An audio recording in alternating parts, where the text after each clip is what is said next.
Ready to rock? Hey, look, man, I've been ready for 2 minutes now. All right, you It's are that time for literally the the one Game right News now. Live podcast. All right. You don't want pressing the buttons. Put the fries down. Saturdays at 12 Button. noon Pacific, 3 p.m. Eastern. Press With button. your host, console fanboy, our resident OG, Matt, and on the screen switchboard, Joe. Wait, you're doing what now? Yeah, well then, great. Then they're welcome.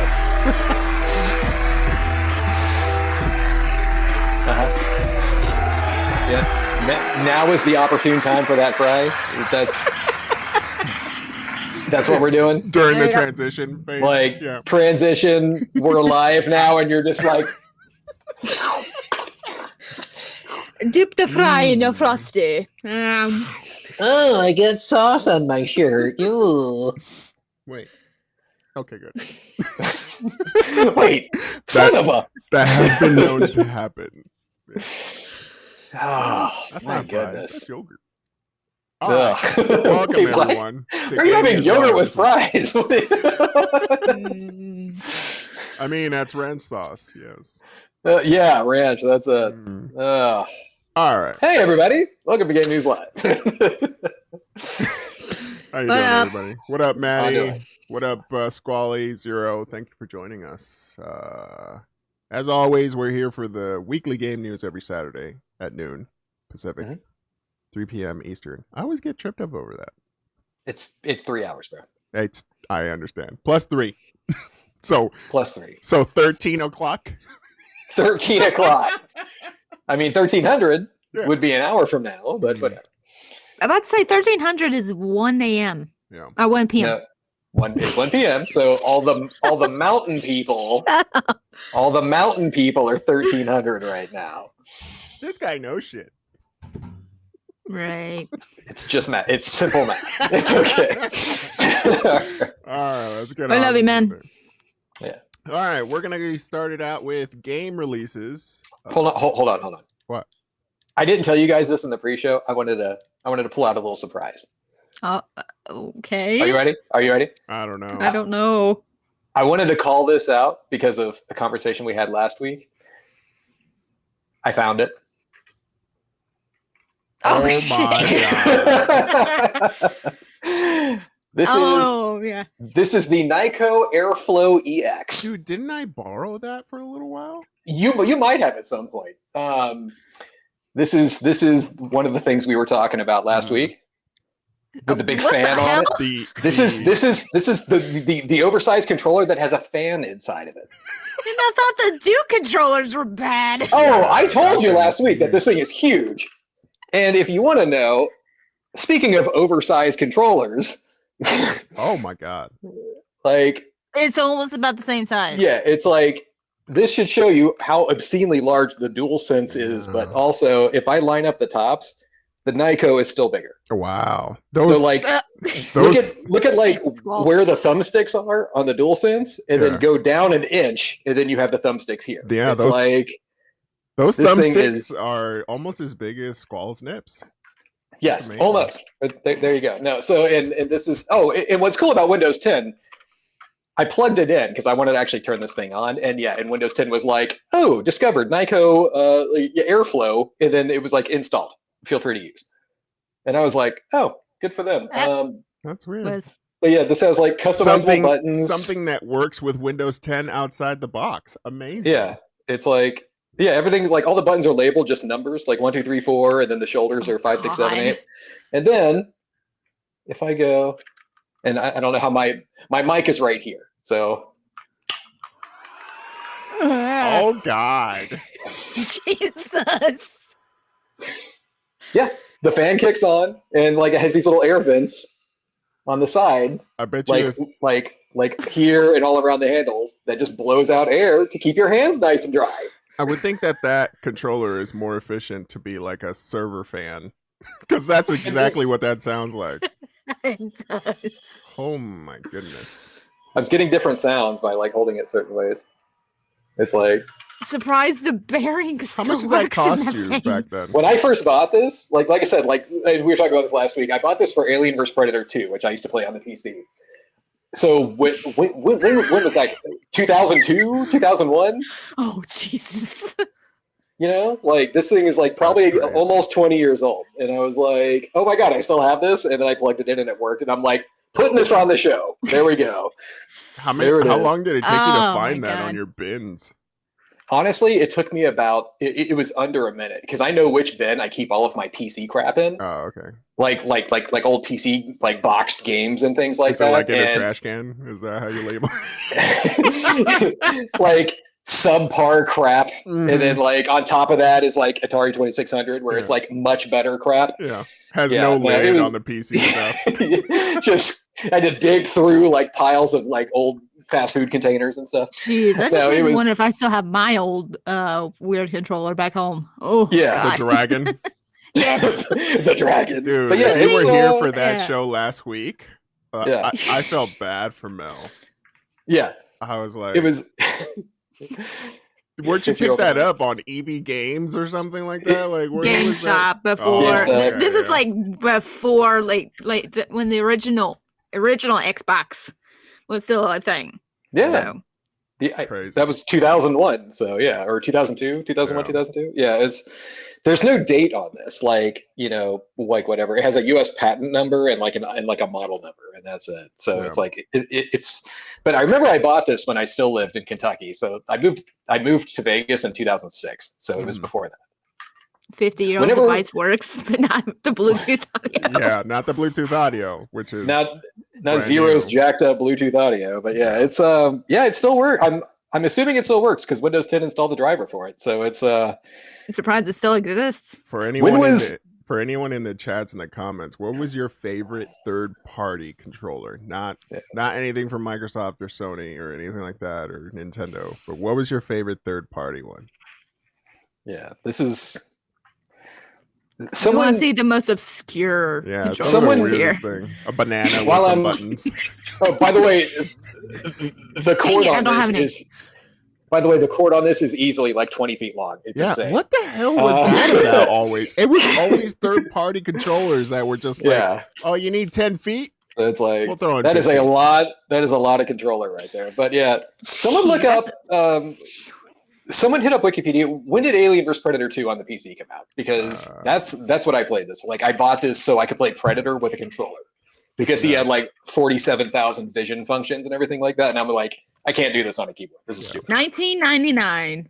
So that was 99. I already had my better gaming PC by that point. So maybe it was around 2000, 2001 when I was playing it. Had to have been because I didn't even think USB was even a thing at that time, was it? Oh, Mel. Spray and pray. Leave me alone. Oh, Mel. Leave me alone. Nyko Airflow. Shut up, Clay. Controller. Let's see if I can see this thing. Do you know what cereal is, Mel? We had electricity and everything. It was really cool. Yeah. I think I turned on my PC by Crank, and I was just like, yeah. Damn it! I'm out of gas. Hold on. Let me pour some more gas into the PC. Oh, Mel, I'm just teasing you, Mel. I have my stupid moments. I know this. Okay. USB back then, man. Yeah. I don't have a favorite, but I had a hated one. I hated the blocky nubbed N64 controller. I don't know what that one is. They make a new model. You'd have to for show the Switch. us. Yeah. If it's show related, go ahead and put a link up on it. We'll check it out. But all right. So let's go on to our game releases. Obviously, MotoGP, which has been around for quite a long time. I could have swore, I'm not sure, but MotoGP was a original Xbox release game title because they were always promoting it. I could be wrong. You could have been there a long time ago, but I remember playing hours and hours and hours because it was the only game that I got with my Xbox back then. So I played a lot of MotoGP. But this game is really cool from what I remember. Now it's like we're so realistic that even bikers are going to flip you off while you bump into them. I've actually seen some of the video footage of some of these, and it's pretty crazy. Why is this giving me Luigi Mario Kart flashbacks. Just the eyes, just like. What was it? The Luigi death stare. Yes. Dude, seriously, somebody put that in the game and was just like, "That'll work." Yep, perfect. Keep it in there. That won't change our ideas of scary Luigi in a mansion every single day. Exactly. He's like terrified of ghosts, but like he will murder everybody on the track. Will stare your soul from his pupils. All right. So yeah, MotoGP is coming April 22nd, 2021. It's on Steam, PC, Switch, basically all the consoles, all the big five. Joe, Mel, chat. Does anyone know anyone who plays these games? I do not. Me. You do? I mean, I played it. I played the original. No, but or like MotoGP 21 is coming out. Do you have anybody who's like, like I know people who play racing games. Like they play Forza, they play Gran Turismo. Yeah. And that's about it. Yeah. But like I don't know a single person who plays MotoGP unless it was like a freebie on like PS Plus or Xbox, Games with Gold or something like that. And they're like, "Oh yeah, I checked it out because it was free." I don't know anybody who plays these. Here's a better question. Mm-hmm. Do you know anyone, any friend who is solely about racing games? I have yet to have a friend who's just like, "Bro, I got to check out that new NASCAR or whatever." Yeah, I don't know anybody who plays. Yeah. Not the EA NASCAR games, but like I know people who like retro gamers who are fond of like say Daytona USA, like back in the 90s. Yeah, Daytona. Dude, the game's so good. That's a game. Dude, every arcade, you knew they had one. Yeah, they had one, or actually my arcade had like the 4-player one, which was huge, and it was like, dude, that was sick. Yeah. But yeah, that song is awesome, by the way. I saw it a lot at Circus, where they had the 4-player ones all side by sides. Yeah. Wondering Raven says, "I want a Road Rash remake." Umbra's posted up a controller, by the way. Oh God. Yeah, Joe, throw that up on the stream real quick. Oh, Raven. Oh, the nubless N64. I remember that. It's missing arms. Yeah. How can you play Raven, correct me if I'm wrong. They did. Wasn't there a Road Rash remake like 2 years ago or something? There was a Road Rash remake. Well, there was a Road Rash remake that was not good, and then there was a Kickstarter for another Road Rash type. I think it was called Racer Revenge. That was a Star Wars game, Road Revenge or something like that. It was like there was a Kickstarter for a Road Rash game that's not called Road Rash, and it's only Squall, only Squall. Oh, Squall. Yeah. That way, so the outer two don't rub up against your ass cheeks, I guess. This is not a child-friendly show.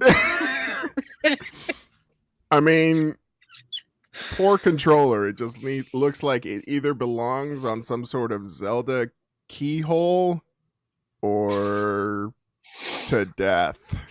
This is probably around the time where they took a note from all the iMacs that were selling back in the day. Look up. Hold on, I'm still on this other thing. Look up Road Redemption. All right, let's take a look at that. I think that was the one that was like Road Redemption. I think was the. Let's see. The Road Rash. This is in 2017 to 2018, depending on what the. So this which was one you have. This is the spiritual successor to Road Rash. Yeah. So yeah, if you wanted a Road Rash remake, this is probably the one that you're going to want to play. That's crazy. PS4 and it looks like Xbox as well. Yeah, I remember when this came out because I like Road Rash. I used to love all three of those on the Genesis. I thought they were great games, and then it kind of fell off the planet and nobody cared anymore. And then I remember when this was coming out, and it was like, oh, cool, and I just never played it. Yeah. It says it's supposed to be released on the 31st of this year. Road Redemption? Out. Yeah. It's already out. Well, it might be re-released for the new consoles, maybe. Could be. Maybe they're It says doing Xbox like One. Yeah. And PS4 and the Switch. Pixel Dash Studios and EQ Games. So I was just on the Wikipedia page for it, and it said it came out on PC in 2017 and consoles in 2018. Probably it must be for the newer consoles. Yeah. Whatever. All right. It's on. Let's move on. Yeah. Next release, Shantae for Nintendo Switch. Or no, this is for 3DS. Hold on. Let me speak. Let me help clear up a story. Okay. Shantae. Yeah. This game is quite old. This is a very old game. Even the screenshots are actual size. Yes. The reason I put a link up here for the 3DS version of it is so this game was made by it was made by WayForward Games, they're great. Like they're great. If you go to WayForward's website, this game has a very crappy, like old web page for this game. It's like it is garbage. So I at least put the 3DS eShop version on there so we get some gameplay. So this is going to be the Switch game. Like this game is being re-released. If people don't know about this game, so Shantae is a series. It's pretty popular, right? Like these games are still coming out. Like Shantae and the Seven Sirens came out like a year or two ago. It was great. This was the original one that was released on the Game Boy Color. Oh, wow. It was a Game Boy Color game that was released even after the Game Boy Color. Like it was like, this is a very late Game Boy Color game. And because of that, it is a very rare physical cartridge to have. Like this is one of those Game Boy Color cartridges that's like $500. Like this is a very hard game to get. But WayForward is cool enough that they were like, yeah, we realize nobody's going to buy the cartridge on this, so $5 on the eShop. So I bought it a few years ago just so I could go through it because I love the series. It's good. This game is being re-released now for Nintendo Switch. So if you've never, or if you like the Shantae series, if you don't have a 3DS, you don't want to spend $500 on a cartridge, or you're just not downloading a ROM or something like that, you will now have the chance to play the original Shantae on a new console. It seems like maybe this game is banking on like the cult following of Shantae more so than it really is like gameplay. Yeah, I mean, WayForward, anytime a new console comes out, they try to re-release these games so people can play them. This is the first time that we've had a re-release of the original since it was released on the 3DS. So like this is like the other Shantae games you can get on the Xbox, you can get them on the PS4, you can get them on PC, you can get them on the Switch, or other 3D, or you can get the other ones on the 3DS also. But this is the first time that like, hey, the original is re-releasing again. Actually, Limited Run Games even did a run to reprint Game Boy Color cartridges of this game as well. So you're saying Shantae 3DS here on this link, but yeah, like I said, it'll be. I only put the 3DS page here just so you would have a better, like, look at some screenshots, look at some video of the game. That's the only reason I did that here. Yeah. There is no eShop page for the Switch version that I found 2 days ago. But it's available when? Next week. Oh, okay. Yeah. So if you type in the search field on the eShop where you are right now, just type the word Shantae, maybe they put a page up. As of like 2 days ago, there was no page for the Switch version of Shantae. It was just Nintendo Switch. This is how news works, people. Yeah. So, do they have any footage or anything, or screenshots, or is it just? You know what? It seems like very similar screenshots, but maybe these are higher res. Yeah, these are higher res. Yeah. Okay, that's good then. So. There you go. It is a fun game. See all the pixels. Yeah, I'm not taking away from that. It definitely has like some mechanics of what I would expect from something like this, like a 2D side-scrolling jumper, like Mega Man-ish, because she does transform to different things. Yeah, think of it like a Metroidvania type game where you're constantly backtracking once you unlock new abilities and stuff. Shantae's gimmick is she's a half genie and she can turn into animals, and when she turns into different animals to solve different puzzles and get past certain roadblocks.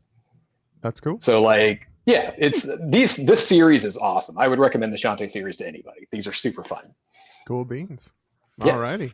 Well, let's go on to your next favorite subject, because it's Yakuza. The Yakuza Minute with Clay. With Clay. Just bike to the face. Okay. This guy plays Yakuza. So the link is working again? Is that right? Yeah, so the link is cool. Is all right. Judgment. And yes, we're just going to talk about Yakuza. This should be the last week, okay? Unless somebody just wants to talk about Yakuza.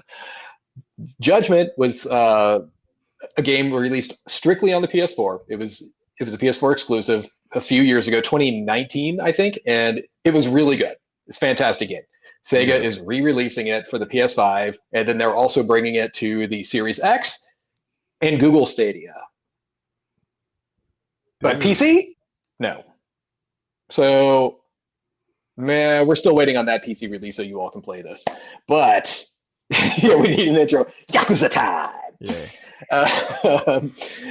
Judgment, fantastic. It's all the punch and kick gameplay of the Yakuza series, but they intertwine it with a investigation detective story, which spins into a courtroom Phoenix Wright kind of thing. And the game is awesome. This game is super good. I would recommend this to anybody on the planet. This, why is it part of the Yakuza series? It's not called Yakuza Judgment. It's just called Judgment. Joel, since you're playing Zero right now, the city of Kamurocho that you've been running around as Kiryu in, this takes place in Kamurocho. It's the same city. Same city, same people. They reference events in the Yakuza games, but you are not playing as Kiryu. Kiryu is not in the game. They mention things like the Tojo clan and stuff like that, but this doesn't have anything to do with that. You play as this private eye guy named Yagami, and he's basically solving this serial murder case. Yeah. I'm starting to notice that maybe Yakuza has a lot more deeper storyline only because they do try to reference several other different events in different games. So long as they're so long as they're like in the same city or something like that. But that's pretty cool. I mean, I will say one thing about this, and me being a graphics guy, it seems like this kind of like motion capture that they're doing here is way ahead of the time for its release. Yeah, as a lot of the characters look amazing. Yeah, even on the PS4, this was a very pretty game. I really like. If they would put this on Game Pass, I would go through it again. Like I loved this game. I thought it was awesome. My problem, Sega, since you're listening, Sega, right here, okay? Oh, obviously. I already own this game on the PS4. There is no upgrade path to the PS5. Like, just let me pay you $10 and then you upgrade me. Okay? Like, I'll pay you $10. No, full price. There is no upgrade path. This is a $40 game. Like Judgment, PS5, Xbox, Stadia. This is a $40 game. I already own it. Let me just slide you like a Abe Lincoln or something like that. Like PS5 unlock. Something like that. Come on. Full game. Full game. Yep. Full price. Oh, good call, Clay. You're gonna buy it anyway because you're a chump. And I'm like, yeah, I know. But it would hurt. It would hurt my soul less if it was only $10. Exactly. That's what I'm saying. Oh man. So yeah, Judgment. PS5 soon. PS5 now available now. Next week. PS5, Xbox Stadia. Series X, Google Stadia. Who cares? But yeah, even if you don't play Yakuza games, like Clay, I don't want to play Yakuza 0 through 6 in order to get to this game. Right? No, this game has nothing to do with any of the other Yakuza games. They call out names here and there, and you don't have to know any of it because it doesn't affect this storyline. You could start and play Judgment with no other knowledge. Isn't Abe Lincoln a penny? He's also on the Fiverr, bro. I mean, come on. I mean, I don't carry cash anyway. It's all theoretical at this point. All right. Well, the other cool part about Judgment is also the only other, I guess, branded Yakuza game. Yes. Branded Yakuza game that has English dub. Is that correct? Correct. Judgment. Oh, unless we're going to go back in time to the original Yakuza, which is on the PlayStation 2, which had a horrible English dub. It is laughable how bad it is, to the point where actually Mark Hamill was in it, and people were like, Mark Hamill's a great voice actor, but he was just wrong for this game. It is just like all the character stuff was off. It was really bad. Judgment, and then you're going to have to play Like a Dragon in order to get English dubbing. Everything else is Japanese with subtitles, which I don't mind personally. Like when I went through Judgment on PS4, I actually played it with Japanese with the subs, but I hear the English track is actually really well done. Right. You know what I don't understand though is that if all these games are making it to Stadia and Stadia doesn't have a proprietary console like a like a development kit or anything like that. You're taking literally PC code, putting it on Stadia, and then just saying, "Hey, it's not available on PC." Then what are you using then? Right? So all of the other Yakuza games were like Sony exclusives, right? Like they were all PlayStation exclusives for the longest time. And then they opened the door. Like Microsoft made a deal with Sega and they opened the door and they said, hey, it's going to be on Xbox now. It's going to be on Game Pass. It's going to be on PC. And they've brought 0 through 6 all on the PC. Right. And so we know it can be done. Yeah. You know? And we kind of know that you're doing it already because it's on Stadia. And it's not like you're using PS5 consoles and Xbox Series X consoles on Stadia. You're not. Yeah. And if like the later Yakuza games, which are Kiwami 2, 6, and Like a Dragon, all have this newer engine that they came up with called the Dragon Engine, which is their physics engine that they use. Judgment is built on that. All of those games are already on PC and Xbox. Why wouldn't you just open it up to PC players? What you talking Maybe about? It's coming later. Yeah, maybe it's coming later. Maybe it's just not ready or something like that. But at least in the case of Yakuza 6, they were like, yeah, it'll be coming to PC later on. Yeah. And it did. It came out in March. And that feels so cheap, though. Like, yeah. Why couldn't you just put it on PC day one? It doesn't make sense to me. It's like I said, if they're working on it, nobody's going to be mad if you just say you're working on it, right? You know, just be like, look, guys, we got the Xbox version ready. We got the PS5 ready. We got Stadia ready. PC, give us like 6 months. Yeah. And people are going to be like, darn it. Okay, but you got it. Yeah. Yeah. I mean, most games nowadays are made on the computer or the PC. Why not just? Like I said, Joe has a valid point. It's on Stadia, which means the PC version is there. They're just, I don't know if Stadia had some exclusivity thing or Google threw some money at them. I don't know. Yeah. Or else we want to get our money's worth on console where we know we can control pirating versus PC, and then once we get enough money, then we'll release the PC version. We don't care about pirating at that point. Yep. It makes sense if you look at it from that way. But let's go on to our rumor control this week. This is our first and only rumor control for Castlevania's Netflix series. I guess they got green lighted for season 4, which is a great series. So season 1 I watched and I loved it. I thought it was really good. I think at the time I had canceled Netflix and I didn't have access to it, so it's whatever. I'll catch up on it. Season 1 was great. This is kind of a hybrid rumor control meets game news because we know the series is coming to an end. Right. Season 4 got greenlit, and this is going to be the final season. The rumor control part of this is basically there is a line in this article that basically says, and it's like, and from what I've heard, there's already a new Castlevania series in the works. So like they're going to end Castlevania 3, which is what this current one is following, and they're going to bring in a new series. Is it going to be Richter Belmont, Symphony of the Night type stuff? Is it going to be Soma Cruz, Aria of Sorrow? So Alucard was already in Castlevania 3, which he's in this series, and then he comes back for Symphony of the Night. But that also involves Richter Belmont and Dracula X, and which is Rondo of Blood. And so it's like they could do that story, with like Richter Belmont and Maria and then tie in Alucard and then do the whole Symphony of the Night storyline with Shaft and Dracula and stuff, or I don't know. But there's now planning to be a new Dracula series or a new Castlevania series. Did they ever say if it was going to be animation? Animation type? Yeah, new, or this article has everything you need. But yeah, basically they say it's like a new animated series is coming. All right. So Dark Zero has a question. Season 4 is not going to be part of 3. Actually, season 4 is part of 3. It's just the final season.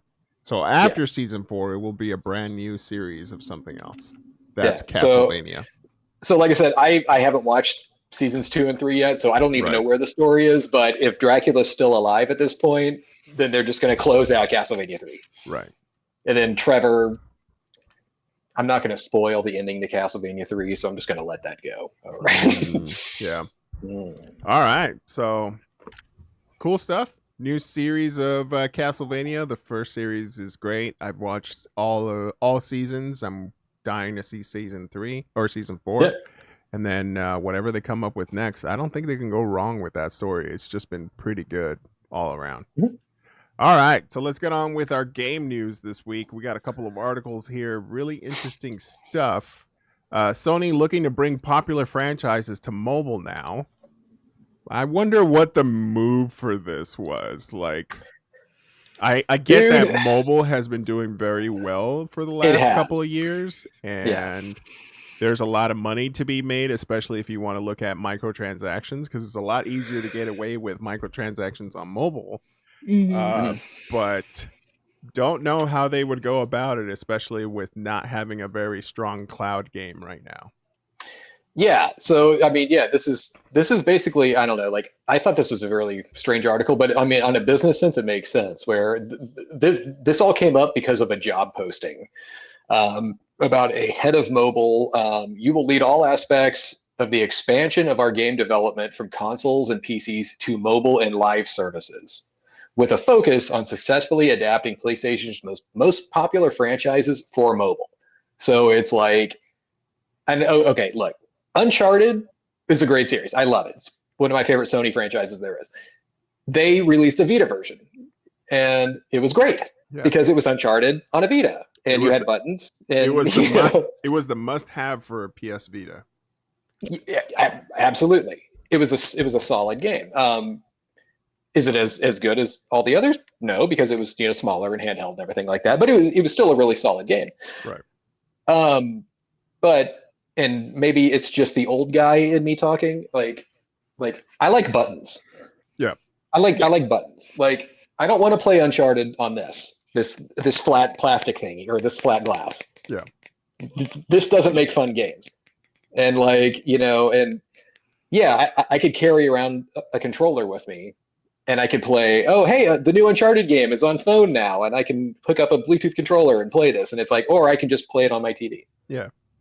Like, I don't like, my brain still hasn't unlocked big mobile games. Yeah. Like, I don't get that, because it's like, I want God of War Ragnarok? Yes. Do I want it on a phone? No.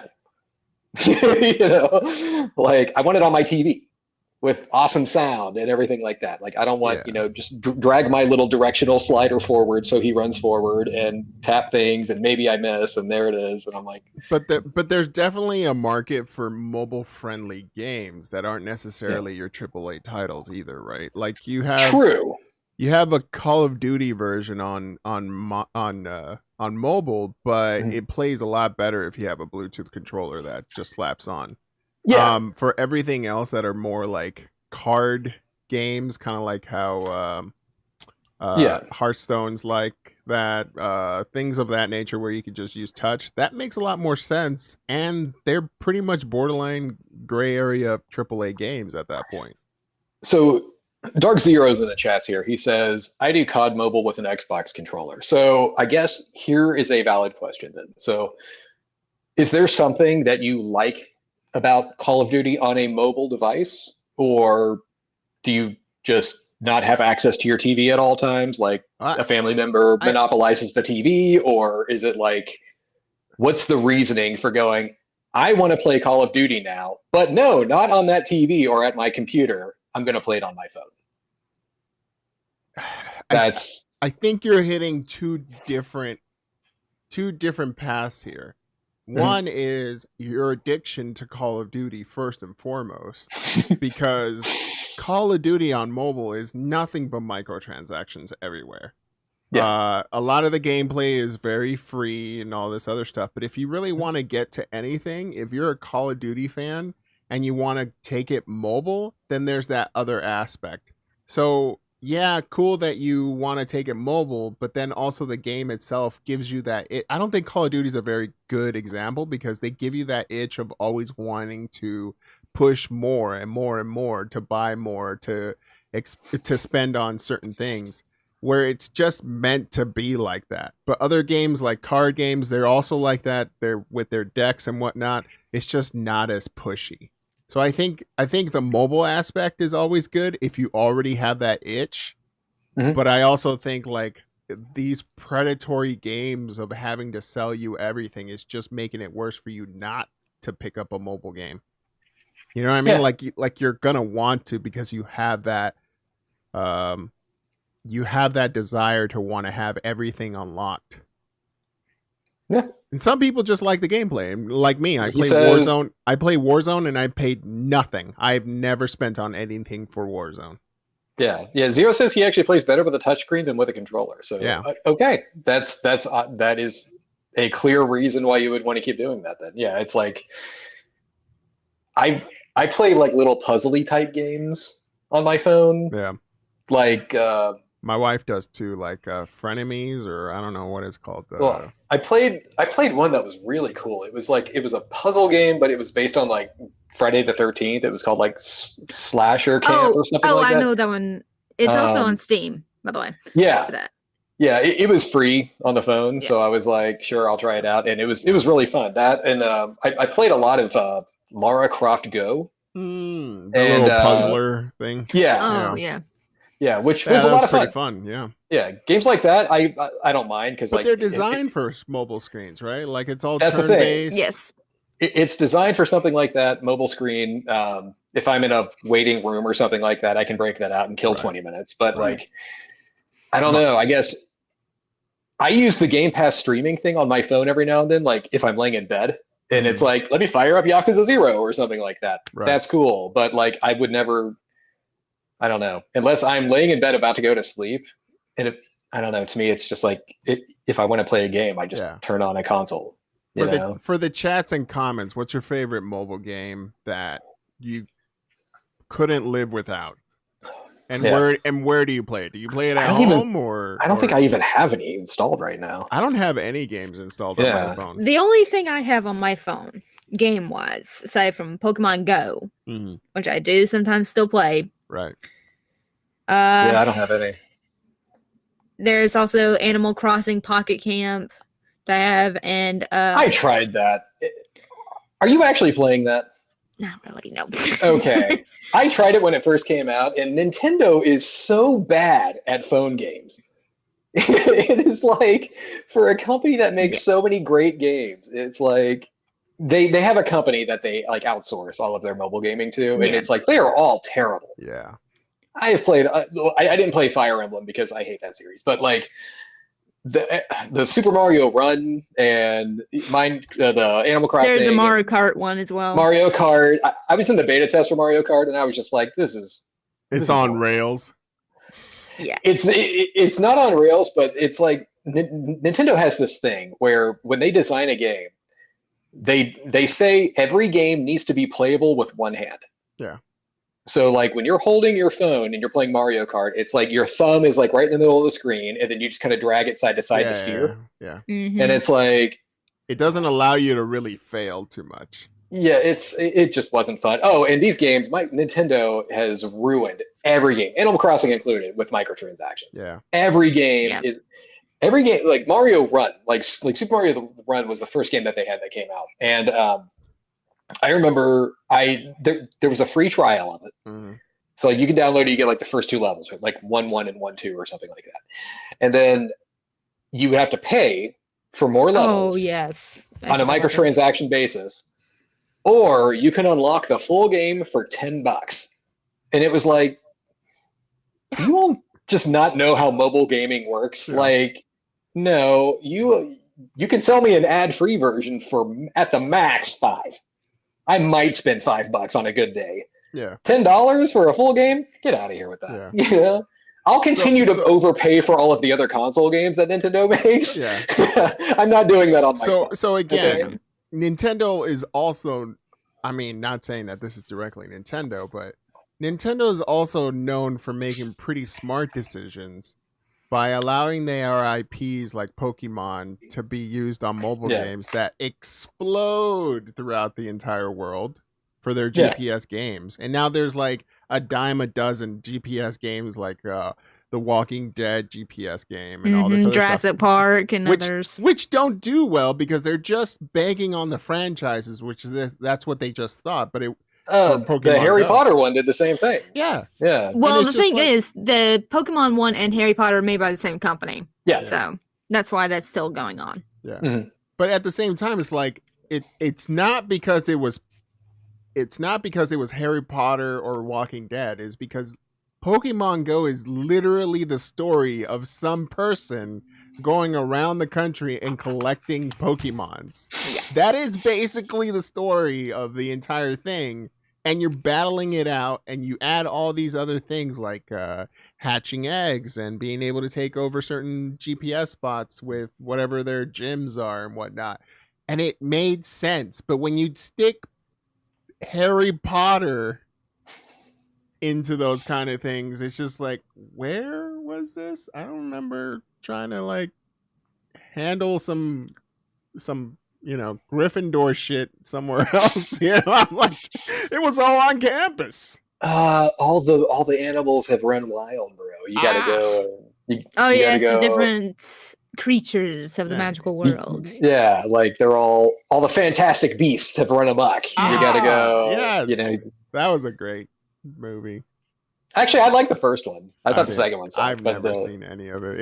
It just wasn't enough for me to like be like, okay, I'll check it out. The first one was good. Okay, with Johnny Depp, was that the one? That was in the second one. Oh, okay. Oh no, he was at the very end of the movie. You're right. My bad. Yeah. I still haven't seen those two. So again, is there something from Sony PlayStation to close this one out? Is there something from Sony PlayStation that you would be like, man, I could use that on a mobile screen? Spider-Man? I mean, that sounds cool, but why would you want to play that without a controller? And what else? What else you got? You know what I mean? I don't know. Leave it in the comments or in the chats. Let us know what you would want to see on a mobile phone. But let's move on to the next one, shall we? Yeah. All right. So next one up is John Tobias reveals how classic Mortal Kombat characters were selected to be in the sequels. Now, if you were ever wondering why some of your favorite characters from Mortal Kombat 1 didn't make it into MK2, it was one of those weird questions in the back of my head, like, whatever happened to Kano? Did he die? Kano and Sonya. Did he die in one? Yeah. Yeah. So on Twitter, John Tobias actually goes on and explains the entire thing of why some of those characters were literally chosen from the data on the arcades themselves. So if you all want to read this link, this is like, I found this super fascinating because I was a kid in the 90s who was playing Mortal Kombat in the arcades. Yeah. Like Kano and Sonya were not in MK2, and it was like, oh, okay. And then you have all these new characters, like, Shang Tsung was pickable now, and and like Baraka and Melina and Katana and all that stuff.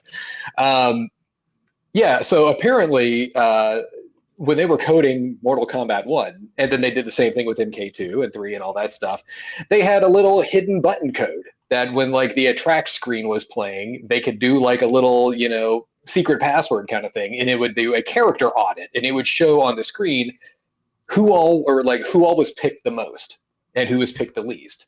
Yeah. And now, granted, Midway is based out of Chicago, right? So Chicago is where all this was done.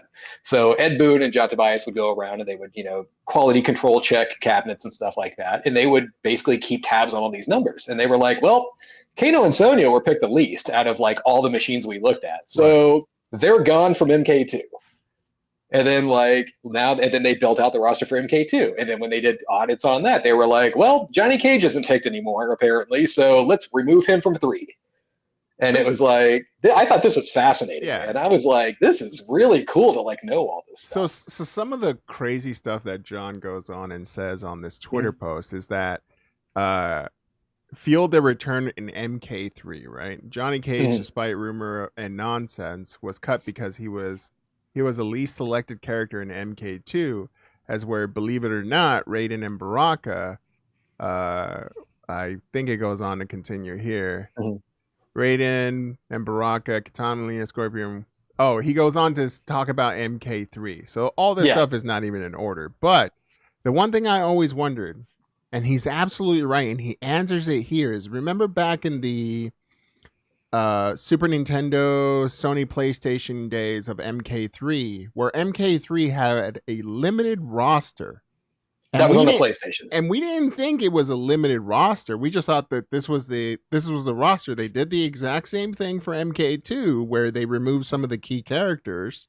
And in MK3, some characters were not there until, now that I remember it, 3 months later, they didn't want to release those characters on a brand new release, which was MK3 Ultimate instead of Trilogy. Ultimate MK3 was the arcade release, and then Trilogy was like the N64 version. Right. And then the N64 version had a crap ton of characters, and we were just like, that game was fantastic, by the way. And I was just like, where were these characters for the SNES?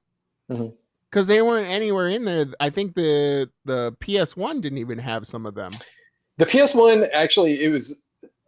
If you ever played MK3 on the PS1, it was really interesting. So all the characters were there, but you had two modes of like how you wanted to play the game. It was like you could play it with a full roster, and you would have these brutal load times, or you could do it with like a reduced roster, and it would speed the game up a little bit. Or if you ever picked Shang Tsung, it was like you could then choose if you wanted like a limited amount of people he could turn into, or the full roster.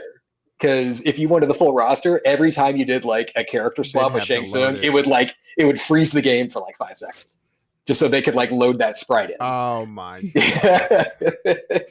So the other thing that I always wondered was like, okay, fine, you were able to fit them into the N64 version and whatnot, but there was no update for Sony for the SNES version or anything. And the one thing that I remember is that the MK Trilogy one had fatalities for the characters that they had that if they existed in previous versions of MK3, they weren't there.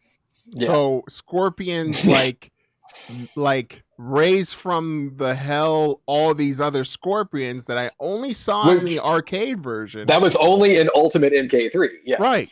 And I was just like, wait a second, that was one of the coolest fatalities ever because it was just like a crap ton of Scorpions came out. Don't know why the logic is there's several Scorpions. Don't even ask. No. Don't even ask. Don't worry about it. Yeah. Just a bunch of them came out, started walking towards you, and then the screen would go black, and all you would hear is just beating the hell out of your character. Just somebody getting beat to death. Yeah. And I was just like, that is amazing. I'm going to get this on my SNES. Yeah. And I'm going to play it. Nope. Yeah. Thanks, Tobias. Well, at least thanks for clearing it up, because at least then I was like, it was literally like he wasn't kidding. It was a couple of months later, and then N64 had a greater version of it. Yeah. But yeah, it's like the way he explains Ultimate Mortal Kombat 3 at the same time. Yeah, he says Katana, Melina, and Scorpion were not cut from MK3. They were held back in anticipation of Ultimate Mortal Kombat 3 a few months later. Ultimate was a free upgrade for arcade operators to quell issues around MK3's home release by keeping the arcade game fresh for players. So basically they did Ultimate MK3 as a reason to get people back into the arcades, because they knew that there would probably be a dip in business once like the Super Nintendo and PlayStation versions came out, which that makes sense on a business standpoint. And like I said, this whole Twitter thread here, it's like 10 messages. It's really not that long of a read, but I was like, that is fascinating to me. Like all of this stuff. Like, I think this is a great article right here. Mortal Kombat, man, all day. Dude. Like classic MK is the best. And the crazy part is, didn't we meet John Tobias? We met, I think it was John Tobias, because we were going to meet Ed Boon. Yeah. And we didn't. Yeah. No. We made it. I don't know if you were there. We met. Terrence and I. Okay, then you were there. Yeah, because we met Ed Boon at E3. Yeah. Yeah. And that was fun. Not at like Evo, but it was at E3. Yeah. Because he was showing off MKX. Yeah. And stupid Cinderkin had to like call him out on something and be like, "Hey bro, how about a character select?" And he was like, "What do you mean?" And he was like, "You didn't have a character select in MK9." And he was like, "Yeah, we did." And he's like, "No, you didn't."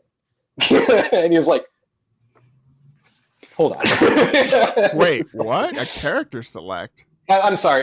Chapter select. Like, if you're playing through the storyline of MK9 or something, it's like, "Hey, can I just jump to like this fight?" And he was like, And basically he was like, what do you mean? There was totally a chapter select in that game. And he was like, no, there wasn't. And he was like, are you sure? And he was like, yeah, I beat that game like 100 times. Holy and he crap, was like, you called them out on that? Yeah. Like right in front of everyone? We were in a crowd of people, but it wasn't like on stage. Oh, okay. I was about to say, the ball's on Cinderkin, dude. Oh, dude, he doesn't. Yeah, he throws no punches, man. It's like, by the way, you're wrong. I know you created the game, but I know you created the game, and I love you, and I have huge respect, and I want to have your babies, but you're wrong. Okay, you're wrong. Okay. Oh my god, that's crazy. Yeah, I'd never thought of that. There is no story select mode, story mission select mode, nothing. You just play it from the beginning. It's like you start the game over at the beginning every time. Sucks. Yeah, or like I want to jump to this area because the cutscene's really cool or whatever, and it's like, nope, can't do it. Wasn't the single player also tied to like all the tokens that you would get to go to the crypt? And maybe that's why the reason why they didn't want to be able for you to get tokens for the crypt. Either way, it's been a while since I've played that game, and I could be wrong on this. I thought the crypt showed up in MKX, not 9. Again, I've seen two different versions of the crypt where all of a sudden MKX had a crypt, and then I can't be sure, but I thought MK9 had a crypt. Okay, I know X and 11 both have it. People in the chat can correct us. I don't know, but if 9 had it, I don't remember. Yeah, I was just always trying to remember a way to cheat the system with a crypt. Because it was like farm everything. Dude, I had to freaking go through so many freaking fights just to get through everything, just to unlock everything. It was ridiculous. All right, let's go into the next one. This one is for Quantic Dreams wins their lawsuit about toxic workplace. I didn't even know this was a thing. This was a thing that came up like a year or two ago. It was, and we don't have to dig too far into this one, but if anybody likes all those like Heavy Rain, Detroit Become Human was, the game that they put out like 2 years ago, 3 years ago, something like that. Apparently they had a lot of bad press around them. So somebody left the company and they basically sued and said like, oh yeah, they created an unworkable environment and everything like that. You hear this happen a lot with video game companies, like Riot Games is in trouble for this all the time. Rockstar was like that for a while. It's, you hear like bad stories about this all the time. David Cage, who's like the head of Quantic Dream, he's kind of a douchebag in real life anyway, but he went on the defensive and basically said, nope, that's not true at all, and we're open to talk about it and do whatever, and eventually came back and proved that, no, they're fine. Everything's good there, and now they're basically countersuing the employee who left for all of their legal damages. So legal damage meaning... because you talked bad about us. Now that and also just lawyer fees, right? Like, moral of the story: if you're going to sue somebody for something like this, have a case or evidence. Evidence works too. Yeah, evidence. Legal fees are a lot of money. A lot. A lot of people, even if they have a case, a lot of people don't bother with lawsuits because they don't have the money to pay the lawyers. But that's the part that sucks. And I'm not going to get into a lot of politics or law stuff here, but it's just like, if you don't have money, things that are legitimately wrong don't get taken care of. So that is just proof and point that the system doesn't work for everyone. Yeah, exactly. So don't argue about, justice is fair. It's not. You have to have money. No, it is blind. Yeah. Yeah. It'll work for everyone. The fuck? All right. So let's get out of here. Believe that all you want. Yeah. On to a slew of Capcom. Yep. The Capcom segments. Yeah. Just all Capcom all the time. Yep. 47 articles about Capcom. Capcom had a hack last November, huh? Yes, they did. No credit card data was stolen. So. That was the end result. So we just got clearance on all this stuff. I think we talked about the hack back in November and basically just said, hey, everybody, if you have a Capcom account, change your password. Right. Hopefully you would have done that by now anyway, because there was a breach in their system, but all of their credit card stuff, and this is more just a PSA for anybody out there, all their credit card stuff is handled by a third party, so they don't even have any of it. Yeah. So all the stuff that was taken, don't worry about any of you. Like, you don't have to change your credit cards. You don't have to fire up a credit check, subscription or anything like that. You should be some LifeLock LifeLock, yeah. I'm trying to think of like one of those like Experian or LifeLock or something like that. Yeah. Yeah. But in good news though, I mean, that's pretty much the article for this one because it's not going to matter anymore because they're also not going to have a friggin' store anymore. There you go. On to the next article. Yeah. So you don't have to worry about it. Yeah. Capcom is shutting down the Capcom store. And I'm going to say there's probably like a good and a bad to this. Yeah, okay. One, if you are a Capcom fan, as in this picture here, if you want that Mega Man statue or that Ryu doing something like a Shoryuken with statue or something like that or whatever, you're not going to be able to do that anymore. But I mean, there's probably going to be a million other companies making Capcom gear that's officially licensed, right? So like, what do you think? Get ready for a big surprise. Your data is already stolen. Exactly. Exactly. I mean, yeah, like your credit card data, believe it or not, is already out there. Yeah. Just monitor it. If you see a weird charge come up, change the card. Yeah. Okay, that's easy. But yeah, the Capcom store. This is and maybe Capcom store itself just wasn't getting any money, which I can see that because look, if you just want a Mega Man T-shirt, go to Target. Right. Right. Like they're officially licensed. Anyway.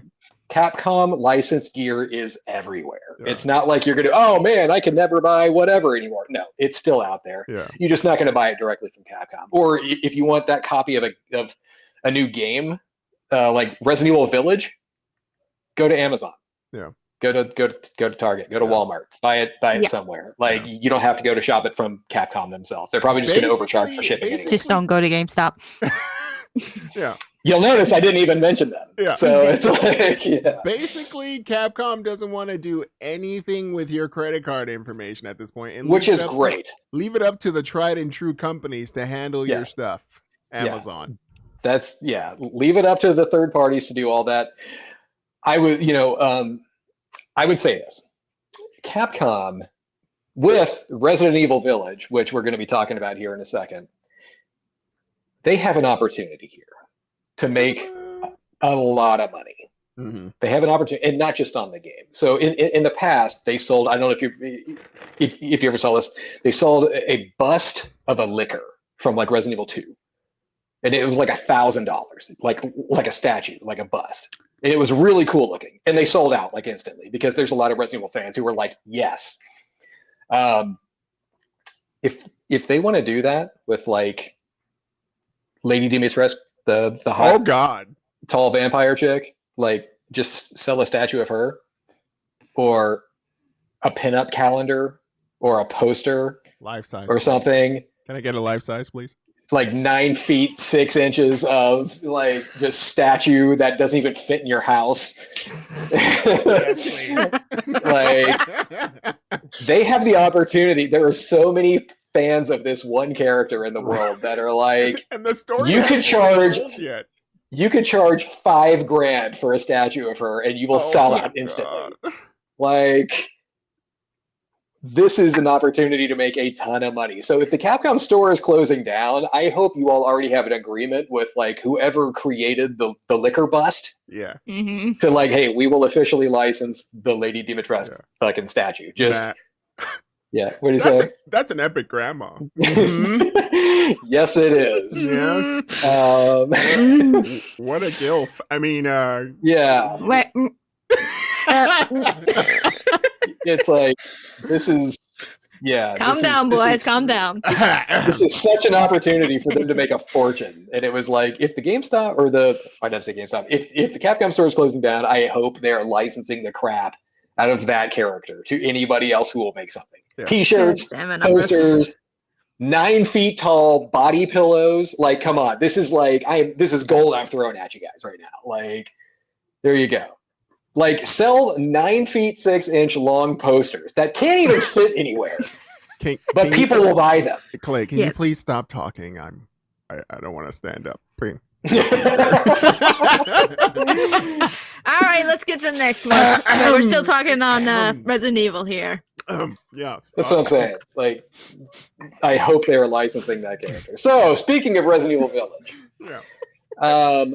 if you are a PlayStation 5 owner, then you already have access to the Maiden demo. If not, just YouTube the walkthrough on it. It's like 20 minutes long. It is not that It is not that huge, right? It's a really small little thing. Capcom did their showcase on Thursday, which we talked about last week on the show. They showed off tons of new footage. It looks beautiful. This game looks amazing. I'm not going to lie. Like, I am really excited to watch this. They have announced more demos. So, and this has to be Sony threw a bunch of money at Capcom. They're obviously in bed on this one. We need more TikToks. Yeah, there are going to be three more demo cycles for this. One is today. If you are a PlayStation 5 owner or a PlayStation 4 owner, it's actually for both. It is a timed demo, which, Joe, if you scroll through here, you should see the schedule on this. I know it starts at time demo. Yes, it is. This demo is alive today for 8 hours. Yep. You will get to play it for 30 minutes. Hold up. If you have a PS4 or a PS5, you will get to play it for 30 minutes, and then the game locks you out. All I'm thinking right now is South Park Stan's dad on the internet. 3 minutes? Yeah. So this is I know for Pacific time, which we are in, it starts at 5 p.m. I've already got it preloaded. If you guys want, I'll stream it later or something. It's fine. Okay. And then next week, same cycle. It's a 8-hour window of a 30-minute playthrough. So then Demo 3 is open to everybody. Xbox game, like PC gamers, Stadia gamers, it's open. Like Demo Cycle 3 is opened up for everybody. Can somebody? The first two are just PlayStation. Can somebody please explain to me how this helps at all for promoting their stuff? It doesn't. So if you all remember, Resident Evil 2 had a time demo also. It did. Resident Evil 2 did the same thing, or Resident Evil 2 remake, I'll say. It had a time demo. You could only play it for a certain amount of time. It was like an hour long or something like that, and that was it. And then it locked you out. The PC people out there, like Used2s, there was a PC mod that just unlocked it forever, so you could just play that little section of Raccoon PD, and you were good. So when the PC demo opens up, I'm sure the same thing is going to happen. But for now, we are limited to 30-minute demo, 30-minute demo, 1-hour demo. I'm just playing it through my head, just looking at the board who made this dumb decision. It was just like, we're going to create more desire if we limit it to only people that, one, have a console that they can't get right now. Yeah. And two, limit it down to 60 minutes for you to be able to play it. If the internet doesn't peg out our download servers. True. Yeah. Umbraus, just so you know, so is it a 1-hour window to play both demos? So just 30 minutes each? Exactly. So Demo Cycle 3, which is the 1-hour one, which is going to be open to everybody. These first two, no, 1 hour. These first two, which are only on PlayStation, one of them is Village, one of them is Castle. Demo Cycle 3, which is open to everybody, is both together, but you now have basically 30 minutes to do each, and that's it. And then after that, it's done. That's crazy. And then demos are gone, demos are over, and then the game releases in 3 weeks anyway. So that's it. Well, I hope they don't do what they did with Resident Evil 7 demo, have something where you can unlock it, and then it stops after a certain amount of time.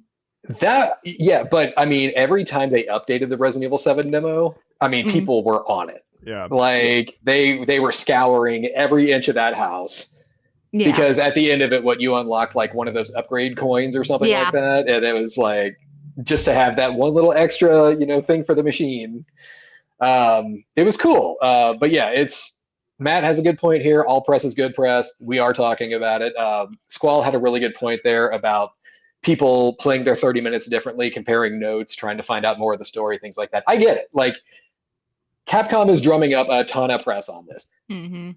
It's just the frustrating part about all this is Resident Evil is popular enough that you don't have to do this. Yeah, you don't have to do this, man. But at the same time, okay. You release Resident Evil Village and people are going to buy it. Yeah. There's already too much hype for the main game itself. Yeah. But here's also the bigger problem.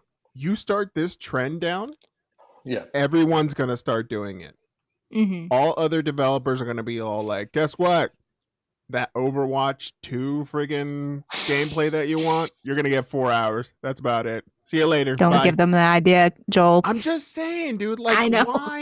why create a stupid standard like this? In all fairness, that's Activision. They'll give you the 4 hours and then charge you hourly every time. Yeah, I can see that. Yeah, I can totally see that. That's Activision. I just don't want any other developer. I don't even want this developer to be like, "Oh, this is the standard now." Yeah. Yeah.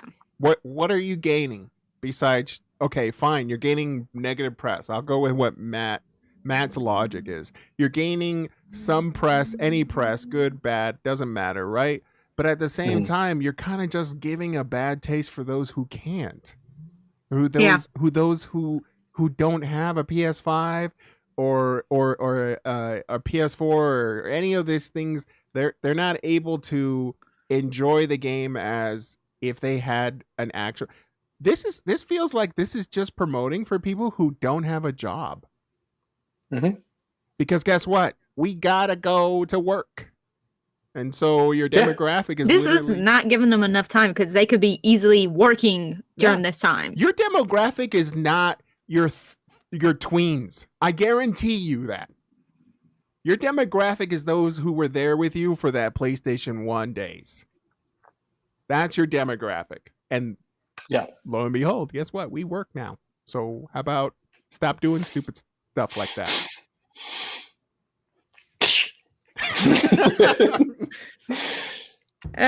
Shall we move on? So that is the demo, yes. Yeah. All right, let's move on by the way, to... keep in mind, again, PS4, PS5, if you have either one, today at 5 p.m. Pacific, 4 hours from now. Mm-hmm. 4 hours starts the 8-hour window, and then you're done. Sorry, bro. I'm on the late shift. Yeah. There you go. I'll be checking. I do not want to drag my PS4 out. I really don't. Are you going to cast it? If you want me to, sure. We always want you to. Okay. Then I'll cast it. And I'll be like... Oh, come on. Come on. You're going to be happy when you see the lady. And the lady comes out and be like, oh. And then I'll be like, ooh. Hello, Miss Lady. Hello, nurse. 1, 2, 3. Boom. Yes. Oh, are those knife fingers? I guess we'll have to work on a safe word. I guess I wouldn't mind a fresh slice. Oh. Mel's uncomfortably sandwiched between us. So. If you know what I mean. I get the appeal. All right. Ms. Lady.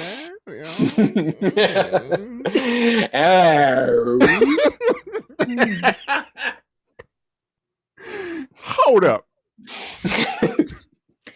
All right. Okay, moving on. Let me defog my glasses real quick. In that showcase, we also saw excellent move by Capcom on this one. So we've already got Village. We've got Reverse, which is that deathmatch shooter that it's not bad.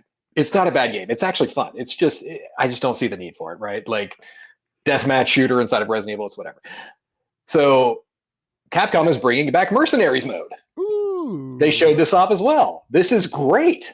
If I don't know, Mercenaries mode started with I think it was RE3, way back then, and then it was in 4, 5, and 6 as well. It was not in 7, but it's when Resident Evil 4 came out, Mercenaries mode was huge, man. There weren't a lot of streamers back in 2004, right? But there were tons of YouTube videos about people posting their records on Mercenaries mode. Yeah. Mercenaries, if you all haven't played this, it's basically like a time attack. So the game gives you X amount of time, and you get more time by killing more enemies. And it's just kind of how long can you last? It was kind of like the Bulletstorm demo, remember? Everybody was always trying to break those records and get a super score with it was but Mercenaries mode is really cool. I thought this is a great touch. So a lot of things that people so when RE7 came out, there was a ton of extra DLC on that game. Like lots of extra gameplay modes, lots of extra stuff to do once you finish the campaign. All the other Resident Evils, like RE1 remake had that. Like you had all those extra difficulty modes, like invisible enemies and all that stuff. RE2 remake had some extra stuff in there. RE3 remake had nothing. That was kind of like a, ooh, hold on. But RE Village, it's like they're doing the work. They're giving us, the reverse, and they're giving it. Oh, actually, what RE3 remake had that Project Resistance, which wasn't that good. But yeah, Village, we got Reverse, and now we have Mercenaries. It's like they're doing good work here. Like I'm really excited for this game to come out. Yeah, like this is cool. I just wish good stuff. I just wish we could play some more Reverse and just figure it out. There was another beta for it last week, which we talked about last week because it ended like last Saturday night. And then there was another extended beta, which was kind of out of nowhere. They said, oh yeah, by the way, we just opened up the beta again, but it ended like 2 days ago. Yeah, so I was like, it's currently not alive, so I didn't want to bring it up again. Right. But yeah, it's that was cool. Like it's good of them to try to, hammer out all the kinks and everything. So that's good. All right. Last one on Resident Evil. Yep. Ready for this last one on the show for news as well. Yeah. Unless we want to talk about what Mel just put. Yeah. All right. So this one is gonna, I don't know how people are gonna feel about this, but Resident Evil 4 VR is a Quest 2 exclusive. I don't know for how long, if it's a timed exclusive or whatnot, but me being a noob at VR right now, I'm like, why? Mel, you have a VR. You should be very excited about this. Super because excited. you have a VR, right? Yeah, I have a VR, but it's not the fucking Oculus Quest 2. No. Yeah. Joe, you have a VR. Aren't you ready to play RE4 in VR? I would.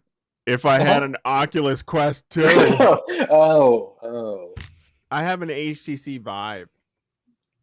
Oh. So we're not going to be able to play Quest 2 exclusives here until their timed exclusives expire.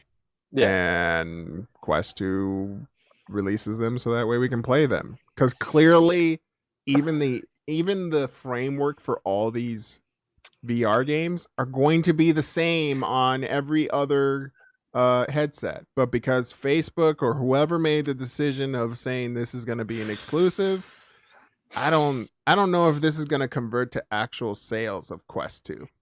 Don't know. I'm just going to say this. Mel, you and I have talked about this like 1,000 times over the past year about the fabled Resident Evil 4 remake that is coming out. Because, there was Resident Evil 1 remake, which came out like in the early 2000s. RE2 remake came out, it was great. RE3 remake came out, it was okay.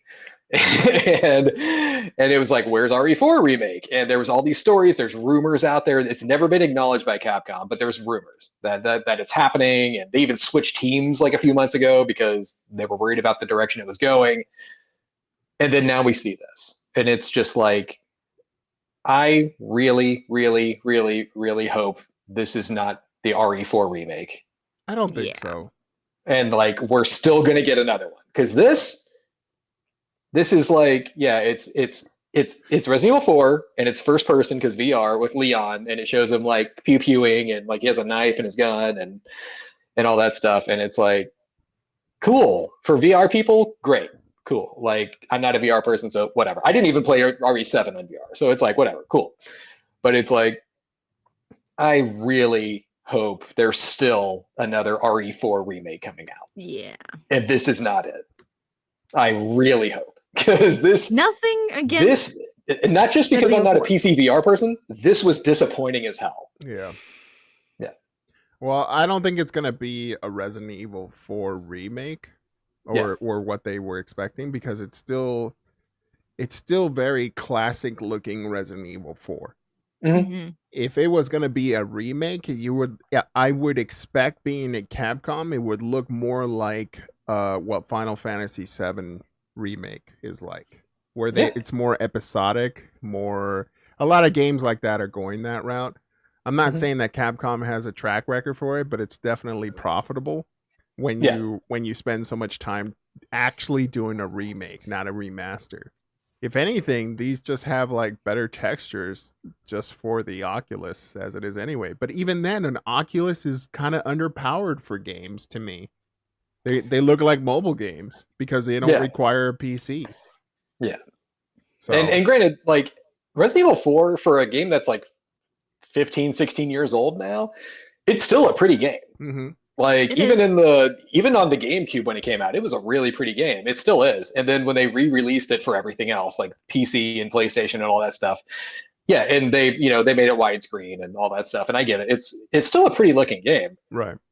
It looks better than this. It's like this is like I said, this I mean, and not just because I'm not a VR person, this was a huge disappointment to see. I was and the back of my head woke up and was like, is this the remake that they're making? Because this is a terrible idea.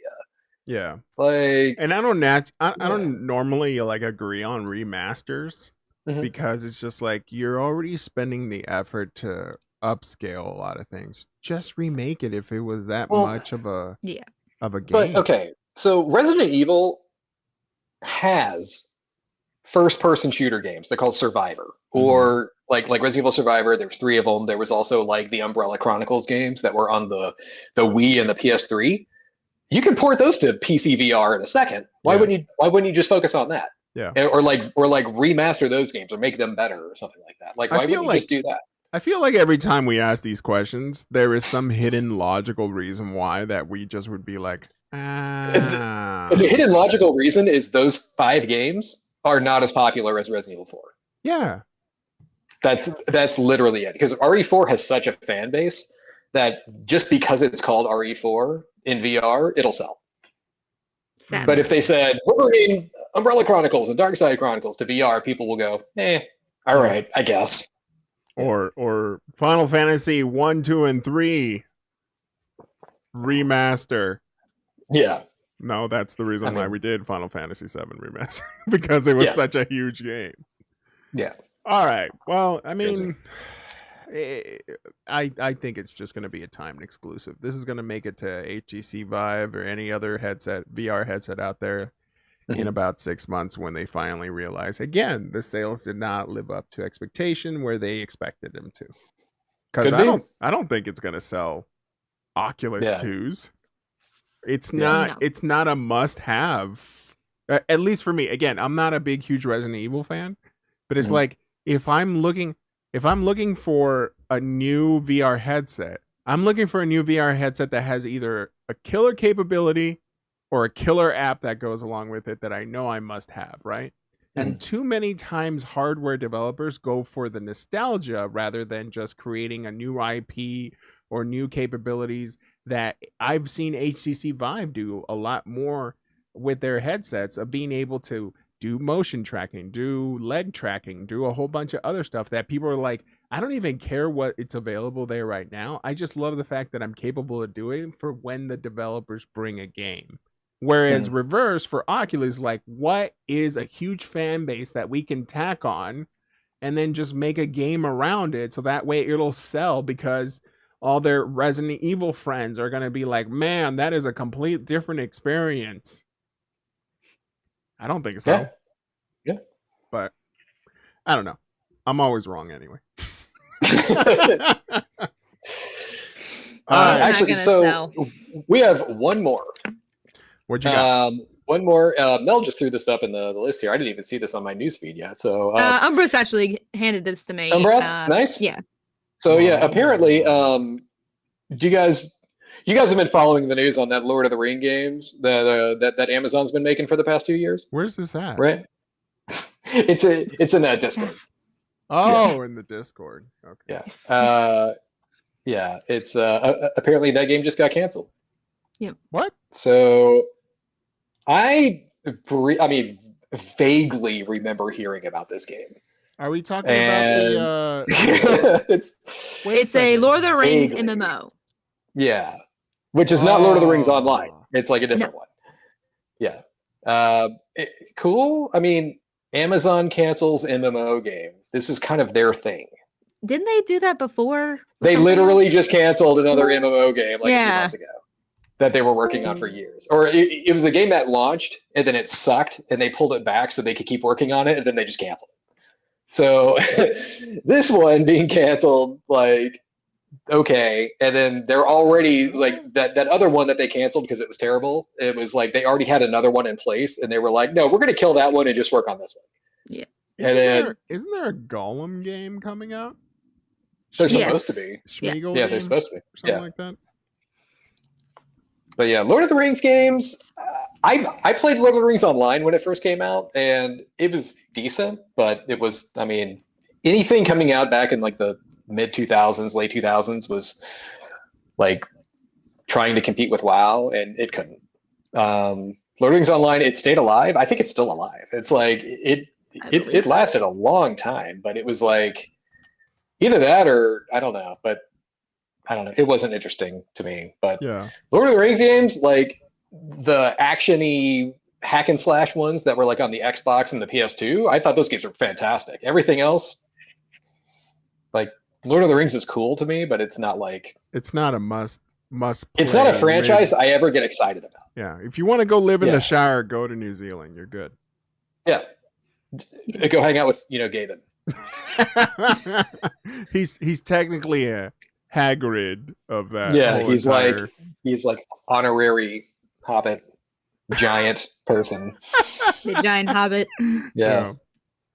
The resident giant of the Shire. He's gonna kill us. Yeah. He's gonna stomp on us with his giant boots. Yeah, you're right. Yeah. He's gonna strangle us with his huge beard. We'll just be ornaments hanging on his neck. Hey, Gaben. Half-Life 3? No. Stop asking me that. Left 4 Dead 3, bro? Yeah. I can't count to 3. You know that.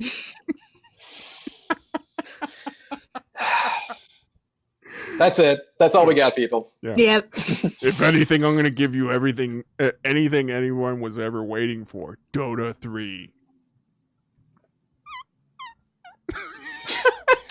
Let's go. Oh, man. All right, let's get out of here. Appreciate everybody to hang out with us on the chat. We're going to post this up on our YouTube channel. We appreciate everyone here. Check us out on Discord. And also find all of our links for all of our social stuff over at nerdjunkies.com/social. Oh, yeah. Okay. It's available. nerdjunkies.com/social. That seems pretty easy enough. It is pretty easy. You can find nerdjunkies.com/social. That's okay. Yeah. And for those of you who need the entire URL, HTTPS, because we're secure. Ooh, we are secure like that. All right, let's get out of here. Appreciate everybody to come over. Ben, we had Dark Zero, Horde Chops here on YouTube, and Matt. Thanks everyone for joining. BK? He's usually always here. Yeah. BK, Yogensha. Yeah, where are they? Yeah. Slackers. Dark Zero is here. All right. I'm probably going to go play some more Warzone/Destiny 2. Destiny 2, Warzone. It said, okay, last night it said you were on Destiny 2. And because me and Zero were talking, we were looking for you. It's like, yeah, it says he's playing Destiny. And it was like, why is he playing Destiny? I was like, whatever. But apparently you were playing Warzone and Discord didn't get the message. I don't know. But, Discord sucks. Yeah. Probably getting hyped for the tall lady demo. Yeah, you're ready for that at 5, right? So I'm going to go run some errands here. I should be back around 5-ish Pacific time.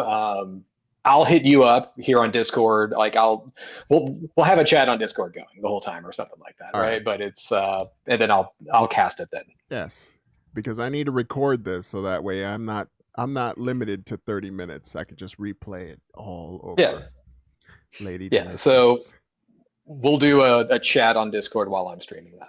All right. Just don't talk while she's on screen. Okay, thanks. It's like I'm gonna be making the voices for her. Don't worry. Be like, I love you, Joel. Oh, tell me when. All right, let's get out of here. Well.